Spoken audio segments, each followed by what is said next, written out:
Good day, friends. Just to recall where we concluded in the last part of this first chapter of Geeta Rahasya, in the part 7 of this audiobook, there may be numerous criticisms on the Gita, yet there is no other way to realize the true meaning of it except from the mouth of a perceptor. So let's continue listening to the introduction in this part. These numerous interpretations of the Bhagavad Gita, namely the energistic interpretation consistent with the Bhagavad religion made by the writer of the Mahabharata, and the other purely renunciatory ones made by several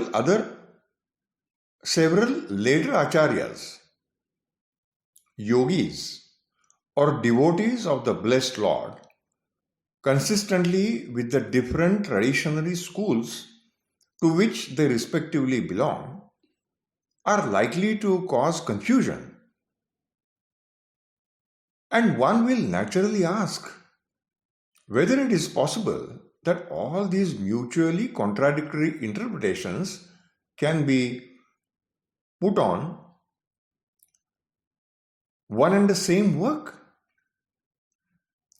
And if it is not only possible, but even desirable, then why so?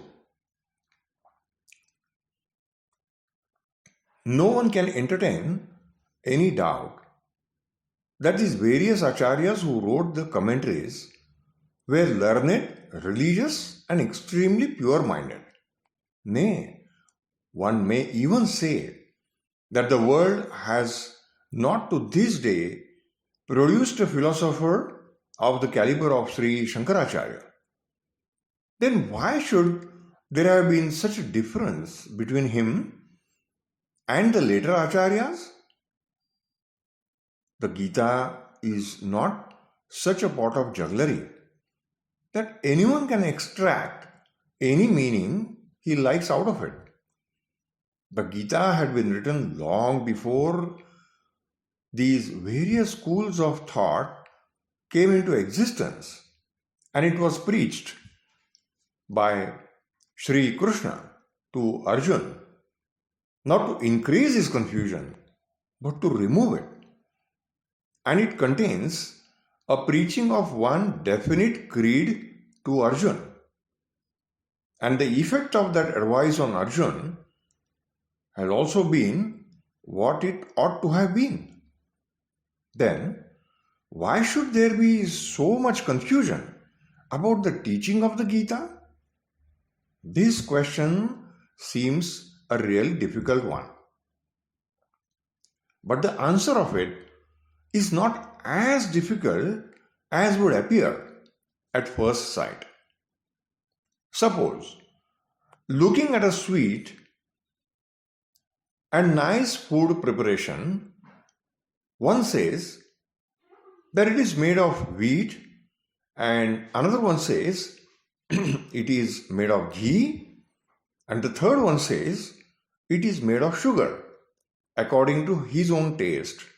Then, which one of them you will call wrong?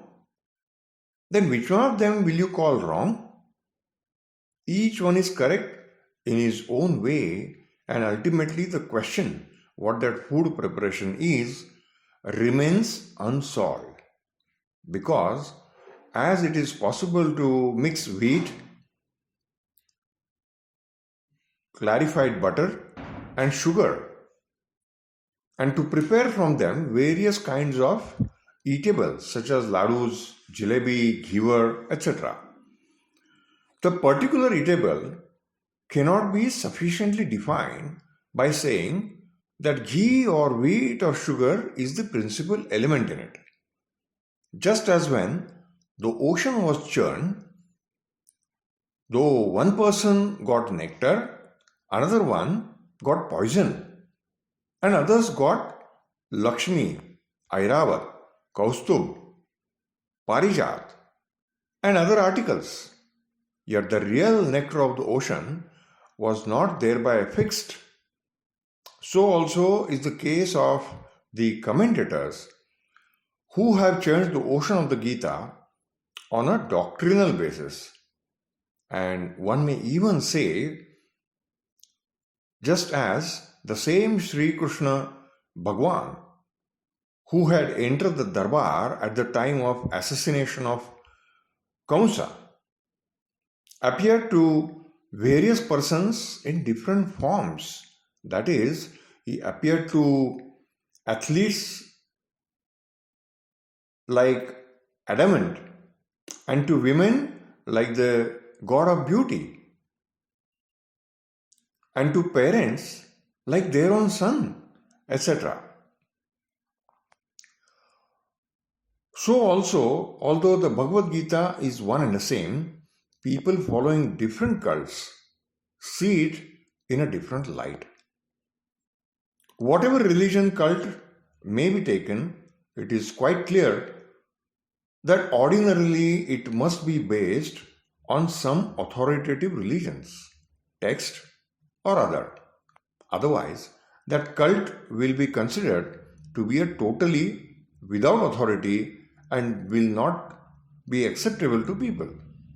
Therefore, however numerous the different cults of the Vedic religion may be, yet, with the exception of a few specified things, such as the Ishvara, the conscious ego, and the cosmos, and their mutual interrelations, all other things are common to all the various cults, and therefore, in the various doctrinal commentaries or criticisms which have been written on our authoritative religious texts, 90% of statements or stanzas in the original work are interpreted in more or less the same way. The only difference is as regards the remaining statements or doctrines. If these statements are taken in their literal meaning, they cannot possibly be equally appropriate to all the cults. Therefore, different commentators who have propounded different doctrines usually accept as important only such of these statements as are consistent with their own particular cult, and either say that the others are unimportant or skillfully twist the meaning of such statements as might be totally inconsistent with their cults, or wherever possible, they draw hidden meanings or inferences favorable to themselves from easy and plain statements and say that the particular work is an authority for their particular cult. For instance, see my commentary on Gita.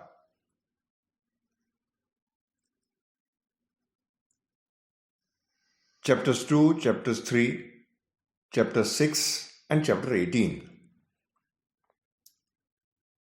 But it will be easily seen that laying down in this way that a book has particular purport and examining in the first place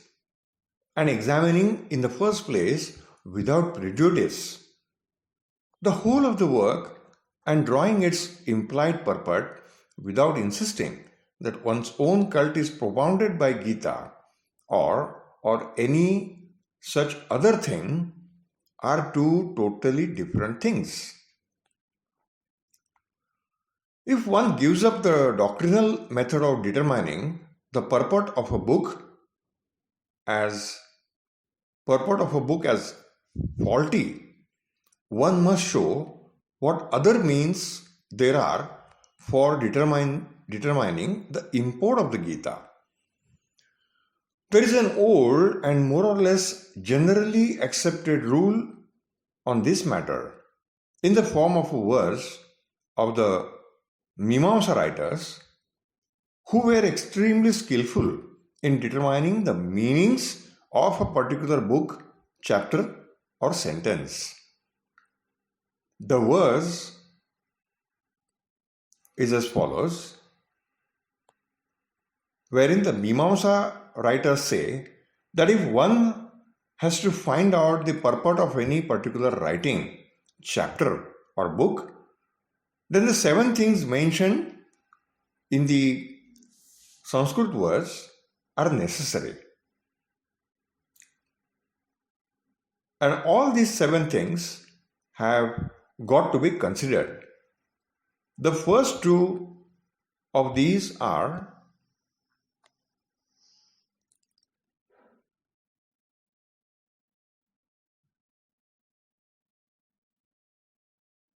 Upakramopa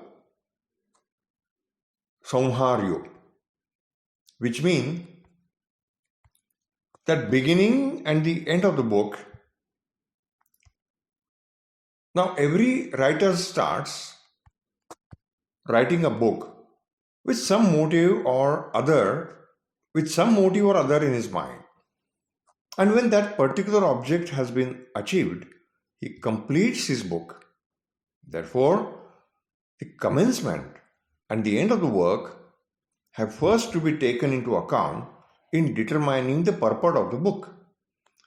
Geometry has defined a straight line as a line which goes from the point of commencement straight to the last point without swerving above or below or to the right or to the left. The same rule applies to the purport of a book. That purport which is properly fixed between the beginning and the end of the book and does not leave or divert from either of them is the proper purport of it. If there are other roads for going from the beginning to the end, all those roads must be considered as crooked roads or bypaths. When the direction of the purport of a work has in this way been fixed with due consideration for the commencement and the end, one should see what things are told repeatedly in it, that is to say, of what things abhyas has been made or the study has been made, because whatever thing is intended by the writer of a book to be proved, he shows numerous reasons in support of it on numerous occasions and refers to it as a definitive proposition over and over again, saying each time, therefore, this thing is proved, or therefore, this particular thing has got to be done. The 4th and the 5th means for determining the purport of the work are the newness and the effect of it.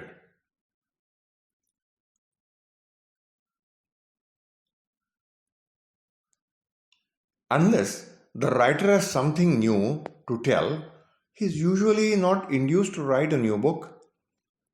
At any such rate, that used to be so when there were no printing presses. Therefore, before determining the purport of a book, one has in the first instance to see what it contains, which is new, particular, and not previously known. In the same way, if some particular result has been achieved by that writing or by that book, that is to say, if it has had some definite effect, then one must also take into account that result or effect, because in as much as the book has been written with the express intention that that particular result or effect should be achieved, the object of the writer becomes clearer from the effect which has been achieved. The sixth and the seventh means are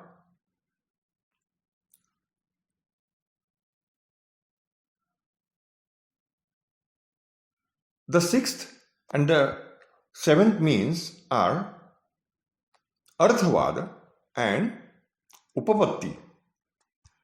Arthavada is a technical term of the Mimamsa school. Although the thing about which a statement is to be made or the fact which is to be proved is fixed, the writer nevertheless deals with many other things as occasion arises, whether by way of illustration or by way of comparison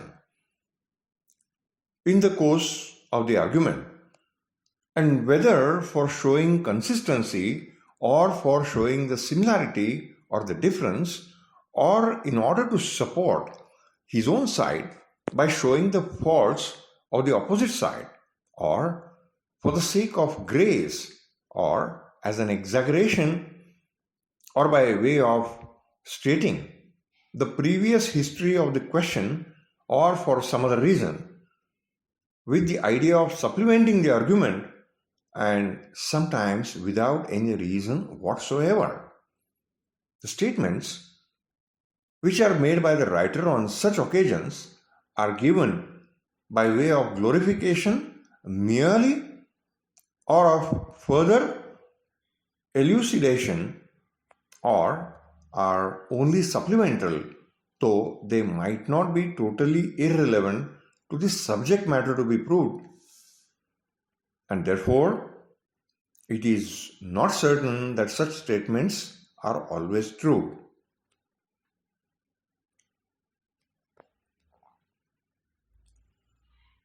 One may even say that the writer is not particularly careful to see whether or not the statements made in the Arthavada are literally true, and therefore one is not justified in looking upon the statements made in an Arthavad as authoritative, that is to say, as indicating the conclusions arrived at by the writer with reference to the various subject matters in it. Looking upon them as pure glorifications, that is to say, as hollow, irrelevant, or mere praise, the Mimamsa writers call them Arthavada, and they do not take into account these statements in determining the final conclusion to be drawn from the work.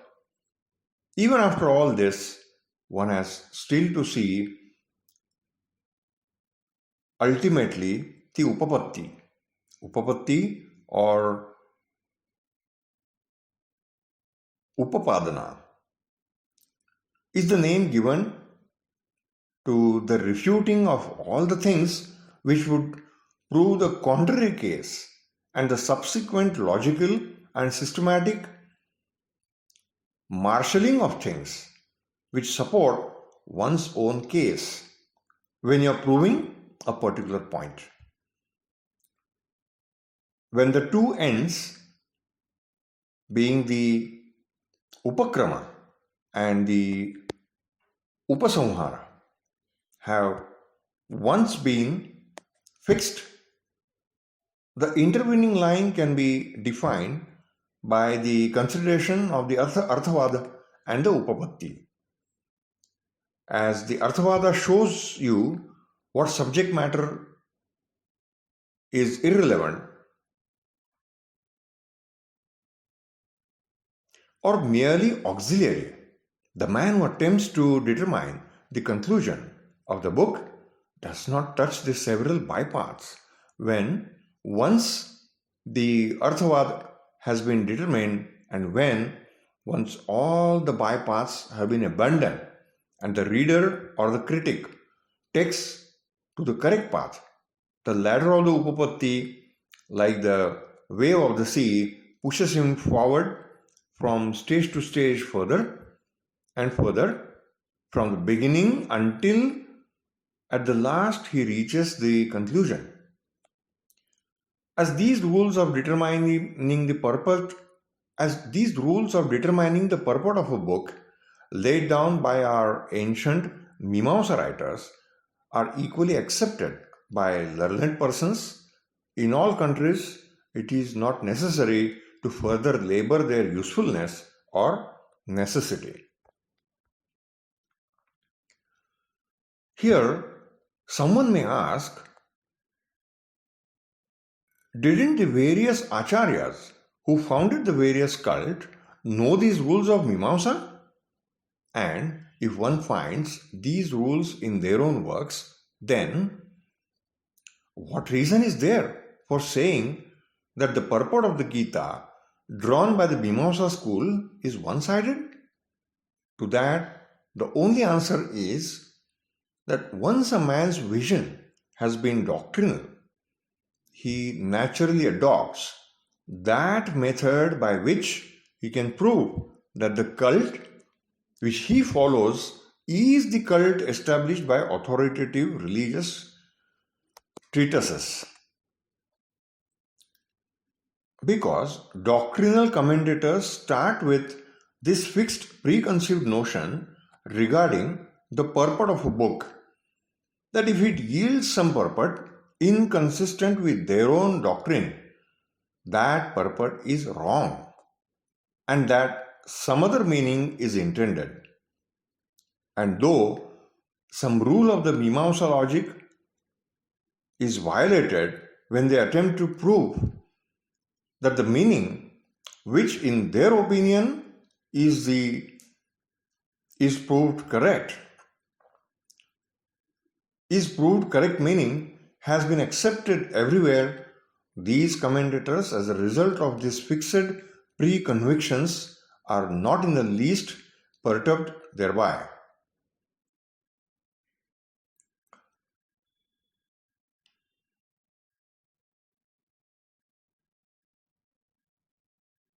The works Mithaksar and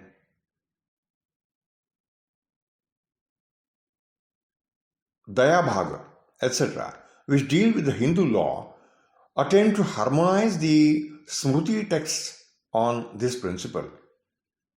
But the books of Hindu law are not unique in this respect.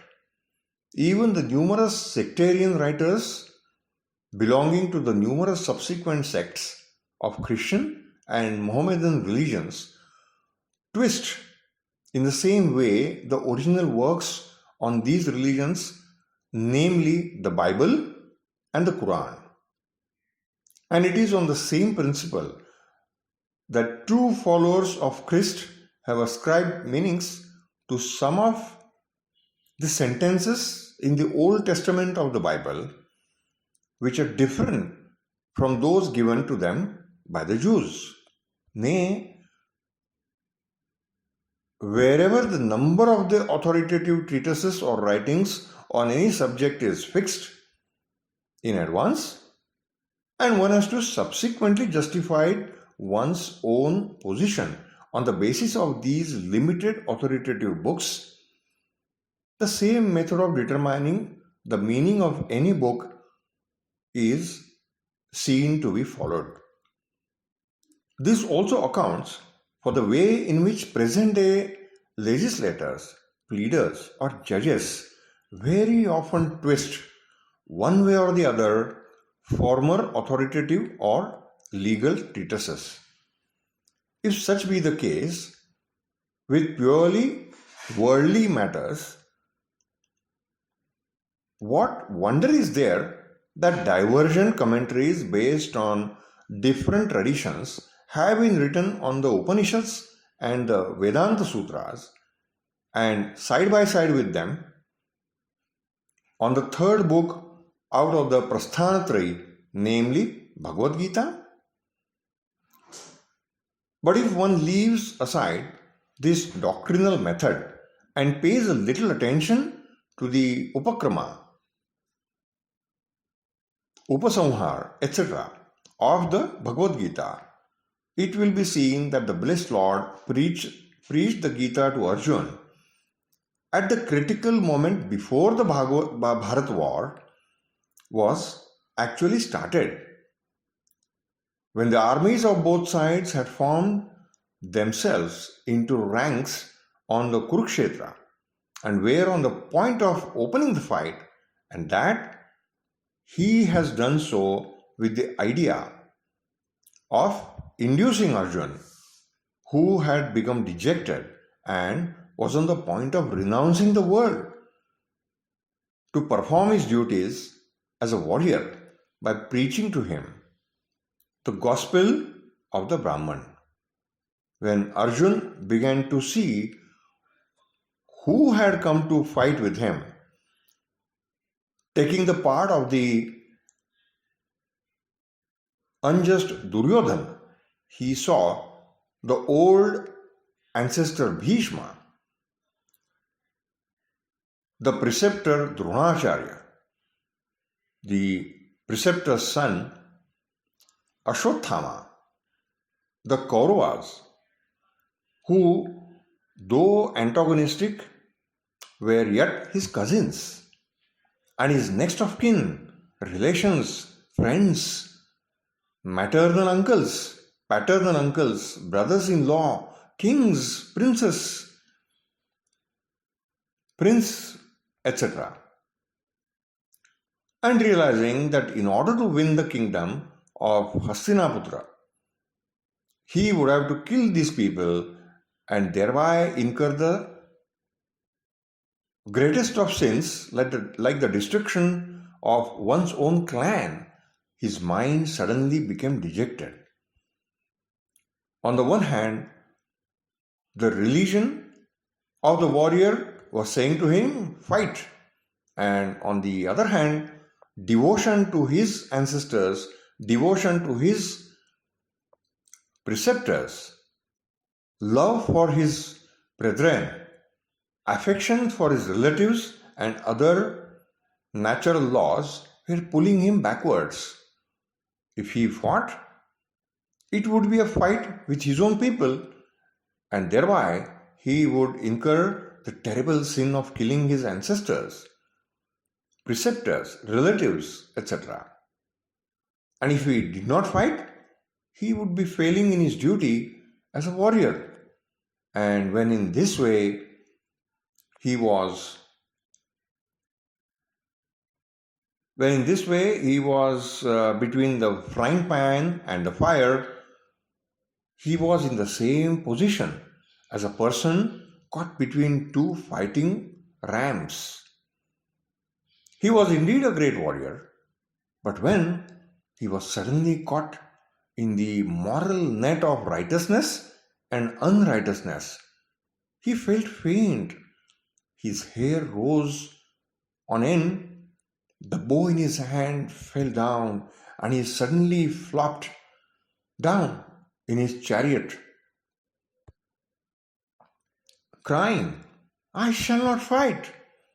And ultimately, the distant feeling of his duty as a warrior was overcome by the naturally more proximate feeling of love from his brethren, and in self-deception began to think to himself, it would be better to beg in order to fill the pit of the stomach rather than that I should win the kingdom by committing such terrible sins as killing ancestors or preceptors or brethren or relatives or exterminating even the whole clan.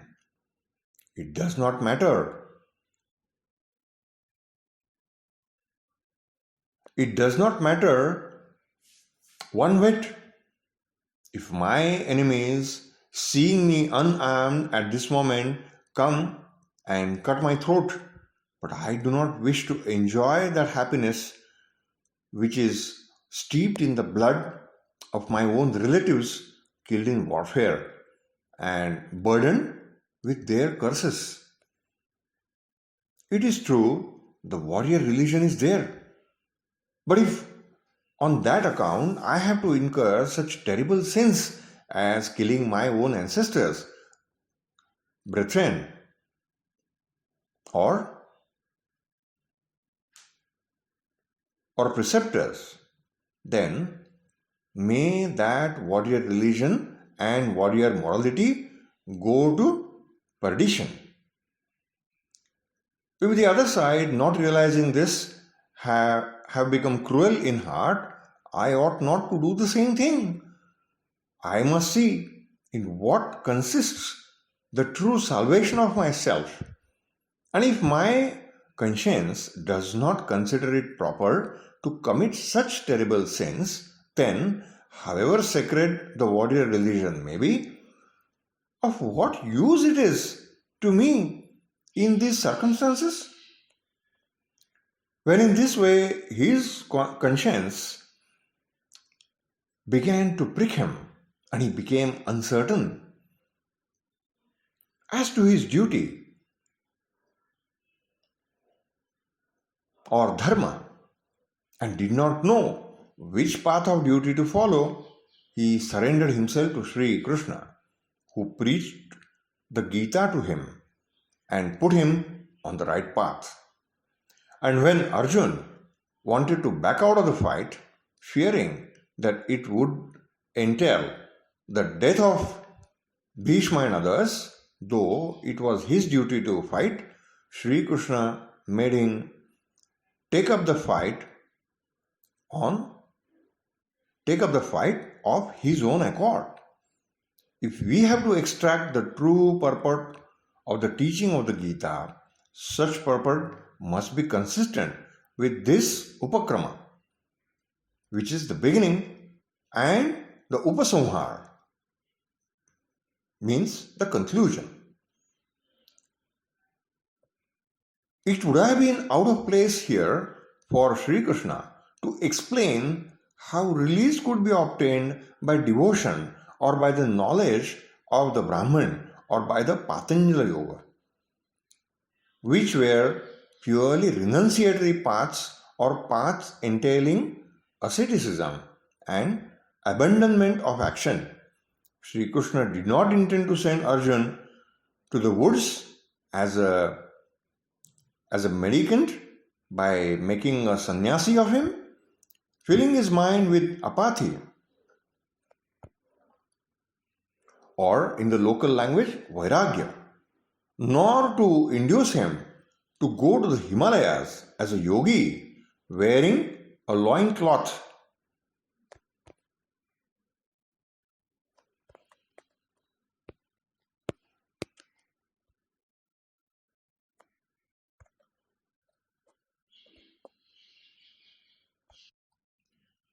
Yogi wearing a loincloth and eating the leaves of the neem tree. Nor did the blessed Lord intend to place in his hands cymbals and a drum and a harp instead of bow and arrows, and to make him dance again like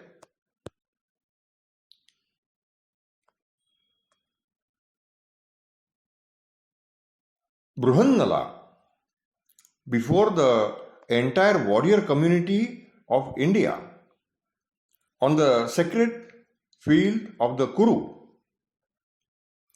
steeped in the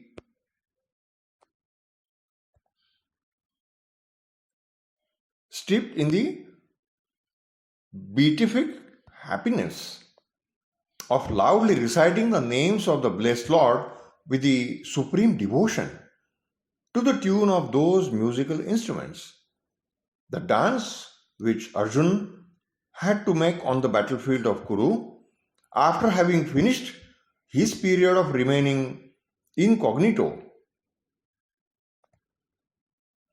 or Ajnatavas was of quite a different nature.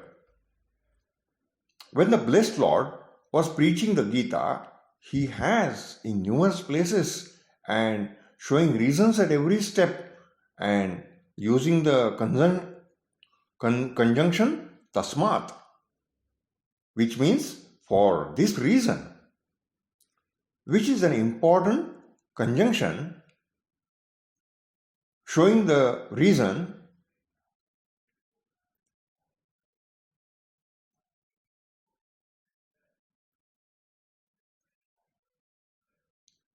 Reason said, Tasmad Yudhyasya Bharata. That is, therefore, O Arjun, fight. Or, Tasmad Uttishta Kaunteya. Yudhyasya Krutanishcha.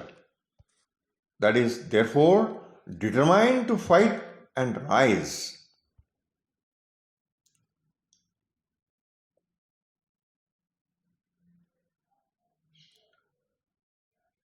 Or, in other words, therefore give up attachment and do your duty. Or, in few other words, therefore perform action. Therefore think of me and fight. Or, the doer and the causer of everything is I myself, and you are only the tool, and therefore fight and conquer your enemies.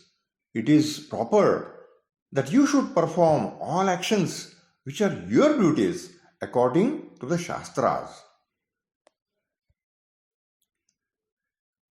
All which is a preaching definitely energetic, and in the 18th chapter of the Upasamhar, meaning the conclusion, he says again, you must do all these duties, and his definite and best advice, and ultimately asking Arjun the question, O Arjun, has your self-deception due to ignorance yet been removed or not? He has taken an acknowledgement from him in the following words, which mean Arjun saying, my doubts and my ignorance about my duties have now been removed. I shall now do as you say. And it is not that this acknowledgement was merely orally given by Arjun, but thereafter he did really fight, and the course of the fight arising on that occasion, he has actually killed Bhishma, Karna, Jayadratha, and others as occasion arose. The objection taken to this by some is that the advice given by the Blessed Lord preached realization or jnana based on the renunciation, meaning sannyas or yoga or devotion, and that was principal subject matter of proof.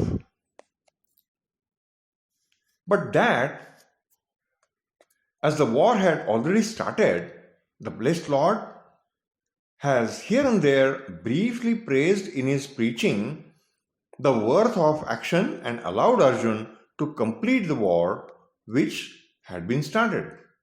That is to say, the completion of the war must be looked upon as the central or the most important factor, but something which was auxiliary or merely an arthavada. But by such a spineless argument, the upakrama, upasamhar, and phala, or the fruit of the Gita, meaning the beginning, the conclusion at the end, and the fruit of the Gita is not satisfactorily accounted for. The Blessed Lord had to show the importance and the necessity of performing at all costs the duties enjoined by one's dharma while life lasts. And the Gita has nowhere advanced any such hollow argument as the one mentioned above for doing so. And if such an argument had been advanced, that would that would never have appealed to such an intelligent and critical person like Arjun. When the prospect of a terrible clan destruction was staring him in the face, whether to fight or not to fight, and if fighting was the proper course, then how that could be done without incurring sin was the principal question before him. And however much one tries to do so, it will be impossible to dismiss as an arthavad the definite answer given to this principal question in the following words, namely, fight with a disinterested frame of mind or perform action. Doing so would amount to treating the owner of the house as a guest. I do not say that the Gita has not preached Vedanta or devotion or the Patanjali Yoga at all. But the combination of these three subjects, which has been made by the Gita, must be such that thereby Arjun, who was on the horns of a terrible dilemma of conflicting principles of morality, and who had on that account become so confused about his proper duty as to say, shall I do this or shall I do that, could find a sinless path of duty and feel inclined to perform his duties enjoined on him by his status as a warrior. In short, it is perfectly clear that the proper preaching in this place would be of energism or pravrutti in the local language, and that as all other things are only supporting energism, that is, as they are all auxiliary, the purport of the Gita religion must also be to support energism, that is, to support action. So, next part of this first introductory chapter we will listen to in the parts of this audiobook to follow.